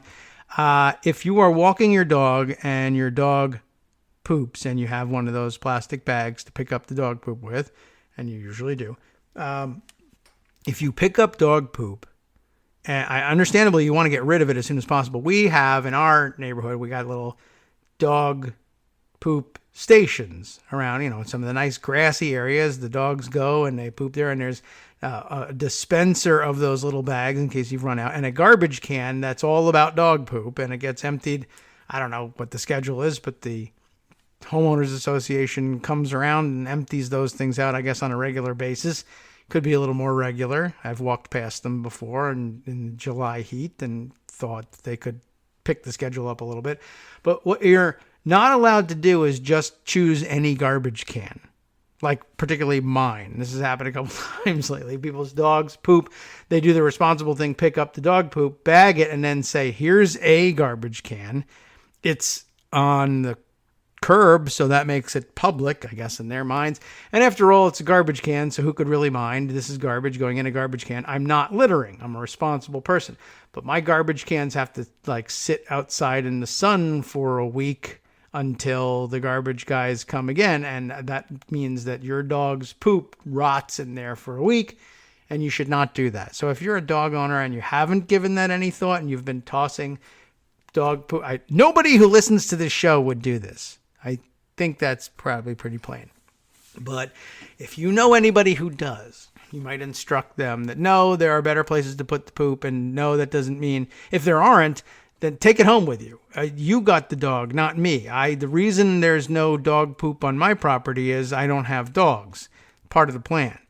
But just like cleaning your gun in the apartment next to mine and accidentally shooting through the wall, there's no guns being cleaned in here because we don't want them to accidentally go off and kill anybody or damage our property. We're very conscious of property rights here, which you guys used to be, but then you got obsessed with guns. And if I make the choice not to have that going on in here, that's for a reason. And the fact that I don't get to make the final decision about that, but the hobbyist next door gets to decide whether or not there's bullets flying through my house is disturbing to me. Similarly, if I choose not to have dogs because I don't want to handle their poop, that doesn't mean that everybody else in the neighborhood who loves dogs but hates poop gets to give me the poop. You socialize the dog or socialize the poop and privatize the dog? No. I have a feeling these people are Republicans. All right. We're wrapped up here on that segment. We don't have to go with that anymore. I can give you this comment from our friend Thelonious08, who makes a much more sensible comment about something usually discussed on the show. His theory as to what Kushner is doing hanging around in D.C. after all this time, and I think this rings true. Kushner is leveraging his power in D.C. to pay back the Saudis, or at least the Sauds, for the very generous loans they gave him, saving him from bankruptcy. And I do think he has to stick around and look for ways to do favors for the people who have bailed him out or lent him money in one fashion or another, or who might have to be tapped again to do the same in the future. I think that makes about as much sense by way of explanation as anything. And I think it was just being floated to buy them some time in some fashion. That he and Ivanka were going to go back to New York. Oh, see, that makes them sort of almost normalish people. They really are moderating influences on the president. They are all of the things they say they are. So we'll get off their backs for a while. I think that was just all BS from the start. All right, let's see. Other items that I should catch up on. I have, by the way, a number of recorded segments from some of our more frequent contributors, and I'll try and save them for Thursday and Friday, where we have larger expanses of time to work them into the story. Wednesday, though, a very crowded day, and in a good way, but leaves us with limited time to hit other stories. Let's see. One of the things that I saw yesterday that I thought might make an interesting read in The Atlantic, Elena Plott writing a story that goes in our always demand the paperwork when you're dealing with Trump file, entitled Ignoring Trump's Orders, Hoping He'll Forget. Slow walking or flat out disobeying Trump's fleeting obsessions has become common practice across various sectors of government. This is not breaking news in the sense that we have heard this before. It's been reported as such. But again, just to tie it to our theme of always demanding the paperwork, the opening paragraph seems to do pretty good work on that front. On March 29th, during a weekend jaunt to Mar-a-Lago, Donald Trump announced a major policy decision that surprised top-ranking officials in several government agencies.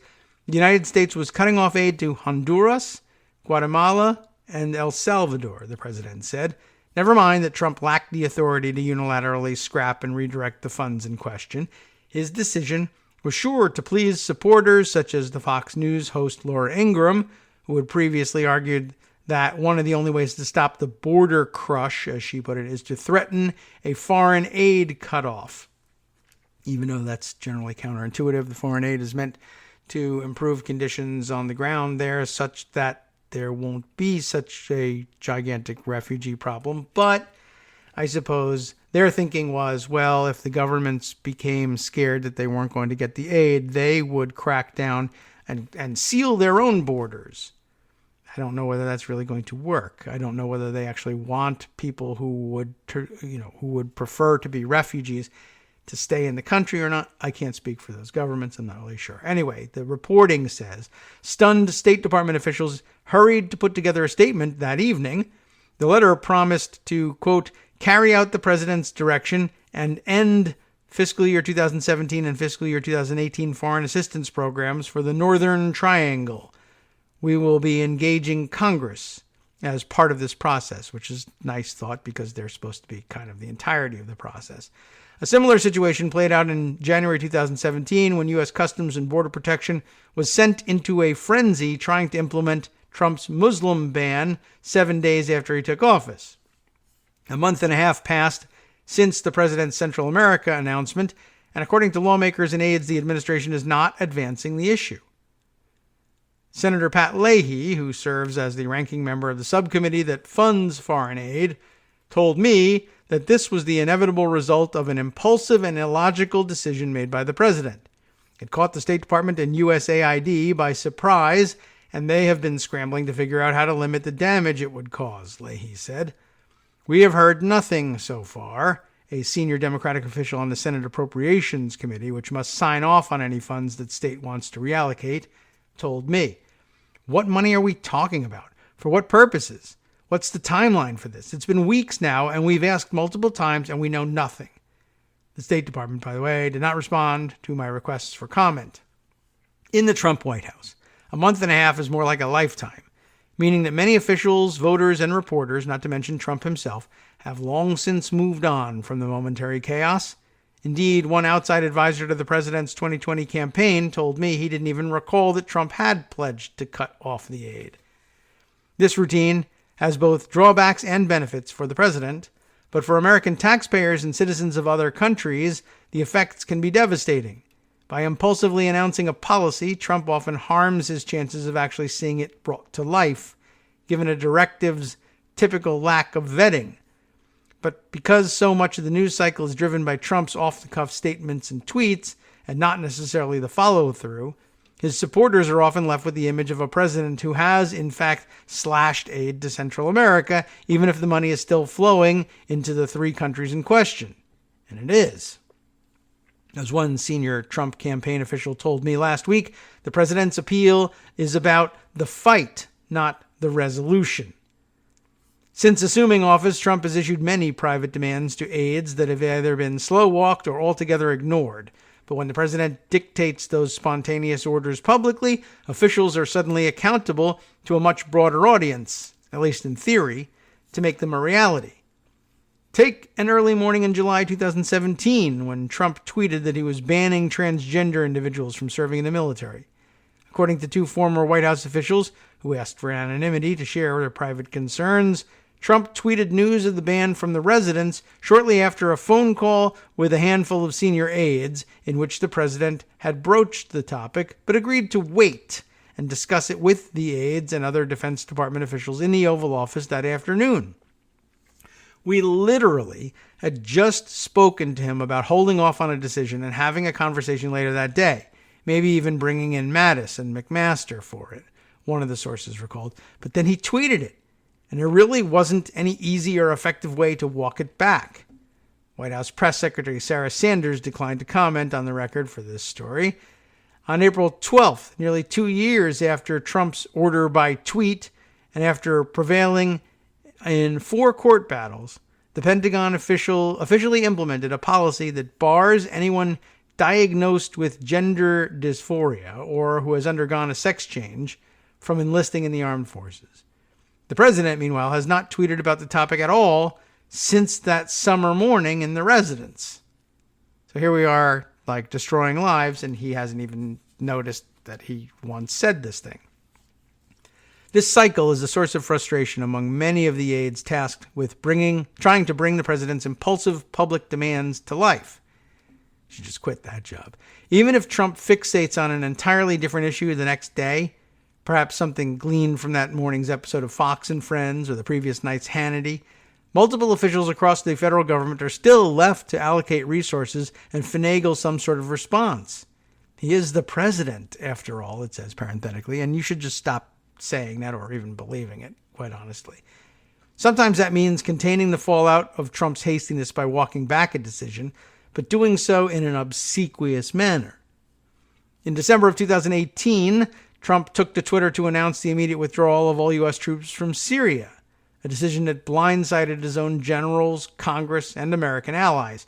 Defense Secretary Jim Mattis resigned the next day. Remember how much impact that had? The officials who stuck around were eventually able to coax a walk back from Trump.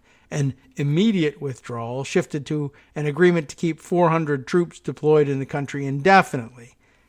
But even as they managed to persuade the president to soften his stance, they didn't dare suggest that his initial instincts had been ill-advised.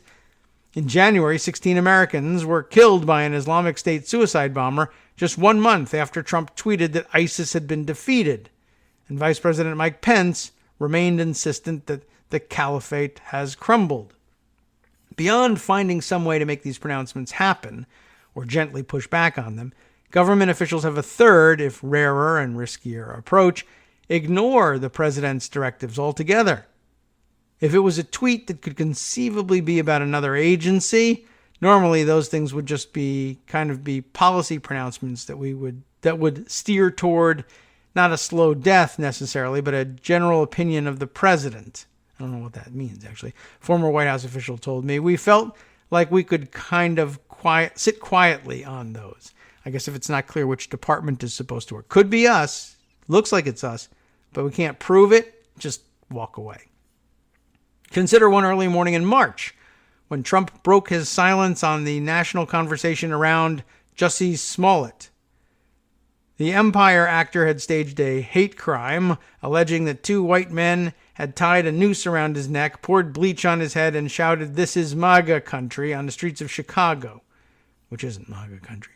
Smollett was eventually charged with filing a false police report and, to the surprise of many, released with all charges dropped. FBI and DOJ to review the outrageous Jussie Smollett case in Chicago. "It is an embarrassment to our nation," the president tweeted. When I asked the Justice Department spokeswoman whether DOJ was in fact reviewing Smollett's case, she declined to comment. An FBI spokesperson didn't want to respond to multiple emails about the case. And when I asked the White House why the president had tweeted this, had he received assurances that investigations had been opened? Sanders did not respond. Surprise. In March of 2017, linking to a Politico article that showed a photo contradicting Speaker Nancy Pelosi's claim that she'd never met with Russian Ambassador Sergei Kislyak, the president tweeted, "I hereby demand a second investigation after Schumer of Pelosi for her close ties to Russia and lying about it." Grandiose language aside, nothing seemed to come out of that unusually formal tweet either. I asked one of the former White House officials whether anyone in the administration had attempted to follow up on the issue. "No," the source said. "Doubt anyone did. The demand would be of DOJ." When asked how the department had reacted to the president's tweet, if at all, the DOJ spokeswoman again declined to comment. But for law enforcement agencies to actually probe the Smollett case or examine Pelosi's interactions with Russian officials, well, it's likely that was never really Trump's point. As with the president's claim that the U.S. had ended all aid to Honduras, Guatemala, and El Salvador, Trump's exhilaration stemmed from his projection of toughness, not necessarily the fine print. As one of the former White House officials told me, Trump's fitful orders are more about venting and public messaging than goal setting. Although he wishes the demands would come true, the source explains, that is secondary and perhaps not even expected. Whether Trump even cares about this in 6 months, who knows, said the Senate Appropriations Committee senior official about the Central American funding debate, but we're the ones that have to try and fix it. Very interesting. Again, something we knew and of something that the president was asked about directly later on. Are people ignoring your orders? And his direct answer, nobody ignores my orders.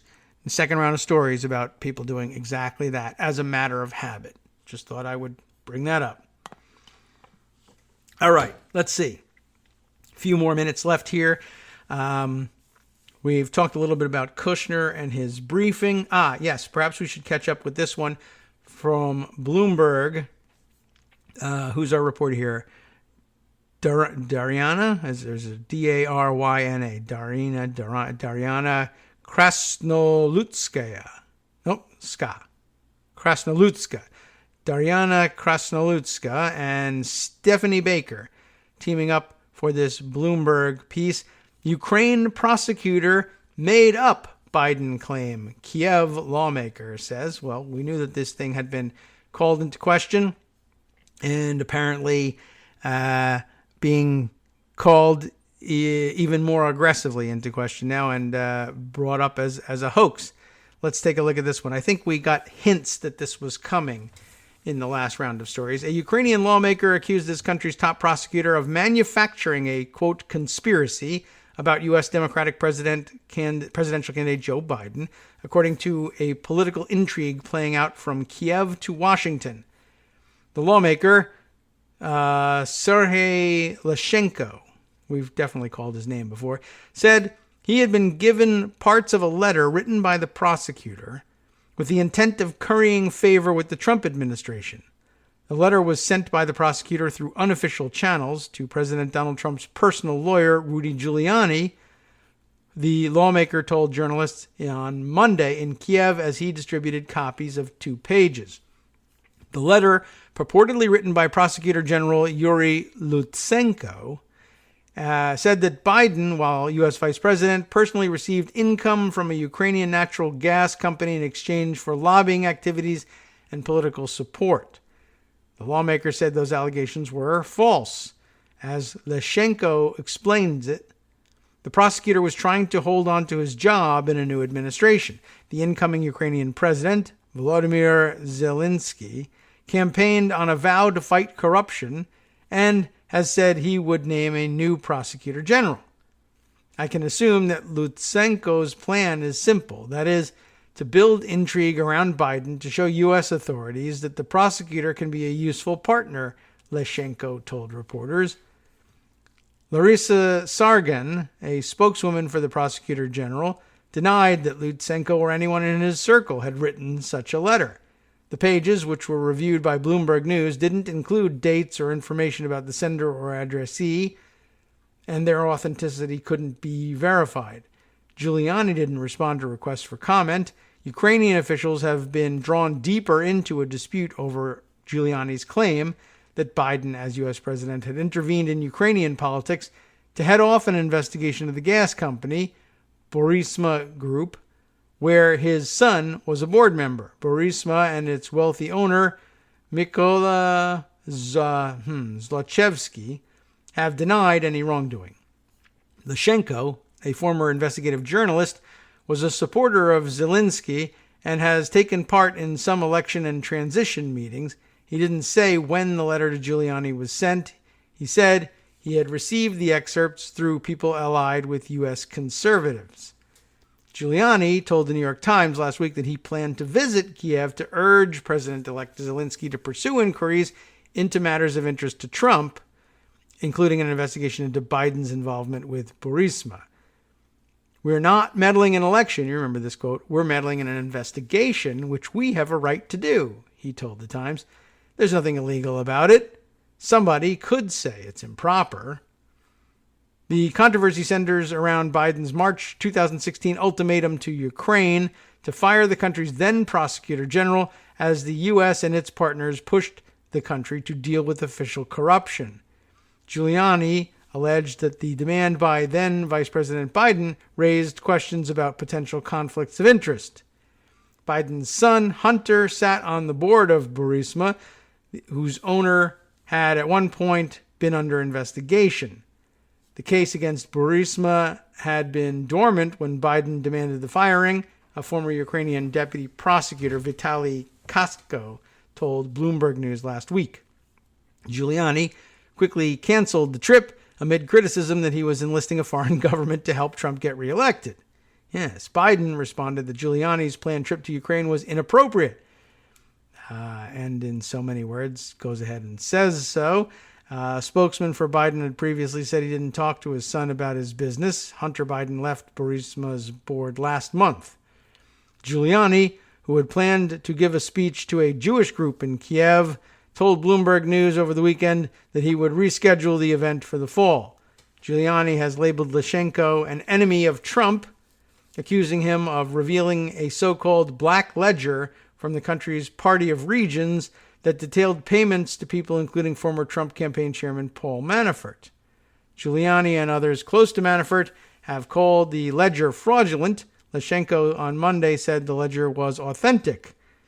Ukrainian prosecutors have said it's genuine and are investigating payments recorded there. So once again, more projection. I guess no surprise in that, except the shock value of seeing people around the President of the United States doing this stuff. All right.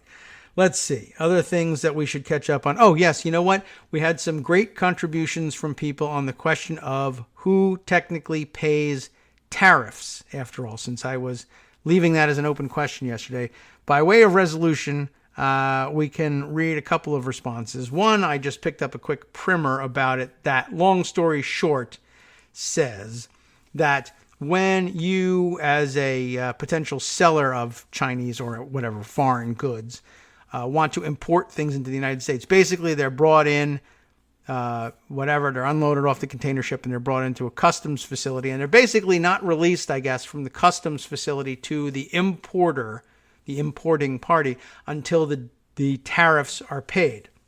And so I guess in the most technical sense, it is a U.S. customs broker, an American broker who will pay the tariffs to to customs and then therefore into the United States Treasury in order to free those goods for release to the importer, who will then sell them. And the broker will charge the client a fee, and the importer client can, at their option, try to recoup their costs by tacking on the tariffs to the price of the goods. But at no point do the Chinese exporters pay cash to the Treasury, as suspected. And that's just basically how it actually works. So even in the most technical sense, there's just no point at which the Chinese are paying this thing. I got a thread, a relatively short one, from Bruce McFarlane, who wrote about that, saying as far as who hands over the tariff, typically it is the U.S. importing firm. So it normally starts as a tax on U.S. businesses, which they pass on to the consumer. As far as the effective tax incidence, that depends on whether the quantity demanded or supplied is less responsive to price changes. That is tilted toward the consumer paying more, because for a lot of goods, wholesale prices are set in very competitive international markets, so there won't be much, if any, drop in price on the supply side. For Chinese steel, in particular, where there are big state-owned enterprises with excess capacity, it's more up in the air. Now, on top of that, I have a very long explanation and a thorough one, and so long, in fact, that I don't think we're going to be able to get through it all. But I wanted to let you know that Arliss Bunny has offered up an explanation. They deal with tariffs all the time in their own business, and so they're rather familiar with it. But let's save that response for discussion tomorrow, and we can spend a little bit of extra time on it. And maybe if it becomes confusing enough, we'll just draft Arliss to come in and tell us all about it and her own experience with these things too. But suffice to say, for all of those of you who spent the entire previous 2 hours on the edge of your seat waiting for the inevitable update on what happens with tariffs, I for once remembered to actually do that. I didn't remember to incorporate it into the show, but I remembered to do that research and to ask around. And that's what we've learned. Yes, there are theories you can build about supply side economics and whether or not the Chinese will lose out on revenue more generally by slowing down production or seeing a slowing down of sales to the United States because of the tariffs. But at no point does cash leave China's hands and go to the Treasury because of tariffs. So, yeah, it's exactly what we thought. The president has no grasp of that, and it's very, very difficult to put together a theory under which there's anything resembling a payment from China to the United States. It just simply does not work that way. But I think you all knew that from the beginning. But we checked it out for you, and it turns out to be true. We'll be back tomorrow to pick up on a bunch of stories that we have had to leave aside, plus, of course, whatever nastiness happens between now and then. But in the meantime, Justice Putnam brings you the West Coast Cookbook and Speakeasy with all the nastiness you could possibly want in the next hour. Let's take a look at what he's got on tap for today. The NRA is finally attacking the right enemy in its war on itself. That should be interesting to unravel. Mitch McConnell has blocked over 100 bills now in just 4 months. We've lost track of that count. Trump's resistance to congressional oversight had a very bad day in court. Could have been worse. And Red Hen owner Stephanie Wilkinson said kicking Sarah Sanders out of her restaurant a year ago has not only been good for business, but good for the community as well. From Daily Kos Radio on networksradio.com. You have been listening to the Kagro in the Morning Show with David Waldman. For the international portion of the show, where we've got this. Amnesty International accused Venezuela of human rights violations, and Spain's Supreme Court ruled that 5 jailed Catalan separatists can be sworn into Parliament. Always something interesting happening international for our international audiences. See you tomorrow.